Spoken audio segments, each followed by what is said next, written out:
સત્તાધારના મહંત વિજય બાપુ સામે થયેલા આક્ષેપોને લઈને અખિલ ભારતીય સંત સમિતિના સંતો અને કમિટીના મેમ્બર્સ સત્તાધાર ખાતે પહોંચ્યા હતા। ત્યારે સમિતિ દ્વારા શું નિર્ણય લેવાયો જાણીએ આ વિશેષ અહેવાલમાં। સત્તાધારના મહંત વિજય બાપુના પૂર્વાશ્રમના ભાઈએ લગાવેલા આક્ષેપોને લઈને ભારે વિવાદ સર્જાયો છે। છેલ્લા ઘણા દિવસોથી આક્ષેપ પ્રત્યાક્ષેપો ચાલી રહ્યા છે। તેને લઈને વિજય બાપુના સમર્થનમાં અખિલ ભારતીય સંત સમિતિના સંતો આવ્યા છે।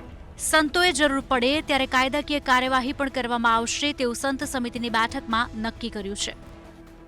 સનાતન શ્રદ્ધા કેન્દ્રોને બદનામ કરવાની એક સાजिश ચાલી રહી છે અને એ સાजिशના ભાગમાં કોઈ ગમે તે રીતે ગમે ત્યાંથી એકબીજાને હાથા બનાવે અને પછી એ ઘરના હોય કે બહારના હોય પણ એને હાથા બનાવીને જે આ પ્રવૃત્તિ કરવામાં આવી રહી છે એ પ્રવૃત્તિ ખૂબ ખોટી છે।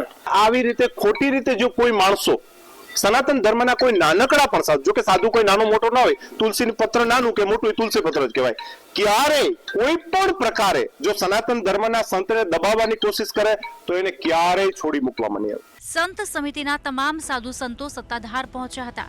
આ વિવાદનો મામલો સમજવા માટે પ્રયાસ પણ કરાયો હતો। જે લોકો સારી કામગીરીને જોઈ શકતા નથી તે લોકોને મોતિયાનું ઓપરેશન કરાવવું જોઈએ તેવા સંત સમિતિએ પ્રહારો સાથે અનેક આક્ષેપો પણ કરાયા। लेकिन ऐसे महापुरुष के ऊपर जो वो निंदा कर रहा है, गलत आक्षेप कर रहा है, एकदम हमें सख्त संत समिति उसका विरोध करती है और उसके लिए जो कदम उठाना पड़ेगा उसको उठाने को हम लोग तैयार हैं।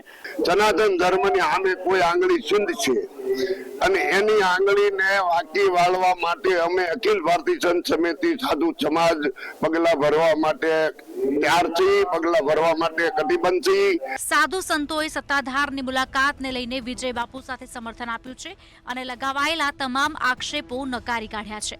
દરેક લોકોએ સનાતની છીએ તેવું માનીને આ વિવાદ અટકાવવાના પ્રયત્નો કરવા જોઈએ।